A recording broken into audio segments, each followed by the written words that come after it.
Notre Seigneur Jésus explique à ses disciples en Luc 10, le verset 2, que la moisson est grande, mais qu'il y a peu d'ouvriers. En d'autres mots, il y a beaucoup de personnes qui sont prêtes à entendre le message de l'évangile. Il y a beaucoup de personnes qui sont prêtes à le recevoir dans leur cœur comme leur Seigneur et leur Sauveur personnel. Mais qu'en face, il y a peu d'ouvriers, il y a peu de serviteurs et de servantes pour venir annoncer la bonne nouvelle à toutes ces personnes, pour venir conduire toutes ces personnes-là à lui, pour venir vraiment annoncer le message de l'évangile à toutes ces personnes. Et en effet, mes bien-aimés, contrairement à ce que nous pensons dans nos églises, parce que dans nos églises, nous sommes là à prier pour dire, Seigneur, envoie les âmes, Seigneur, envoie les âmes. Mais Jésus est en train de nous dire ici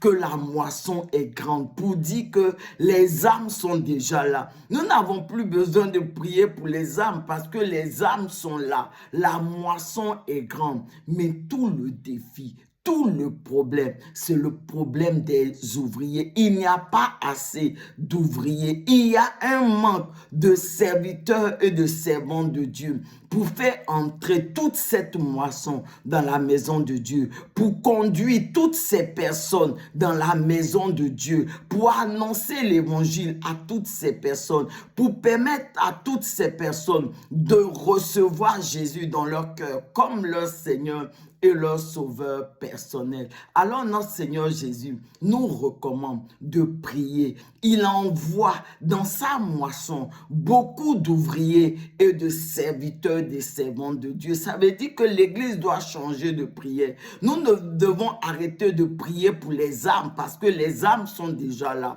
La moisson est grande. Mais nous devons maintenant prier pour les ouvriers. Nous devons prier pour les serviteurs et les servantes afin que Dieu les envoie dans sa moisson. Allez, mes bien-aimés, si vous êtes d'accord, élevons la voix ensemble et prions. Seigneur, nous te prions, Seigneur, pour que tu envoies dans ta moisson beaucoup d'ouvriers, beaucoup de serviteurs et de servantes, afin que véritablement, tous ces serviteurs fassent entrer ta moisson dans ta maison et que véritablement, toutes ces personnes qui sont prêtes à te recevoir, te reçoivent véritablement dans leur cœur comme leur Seigneur et leur Sauveur personnel, et que cette moisson ne se perde point, mais que toute cette moisson soit entrée dans ta maison. Merci Seigneur.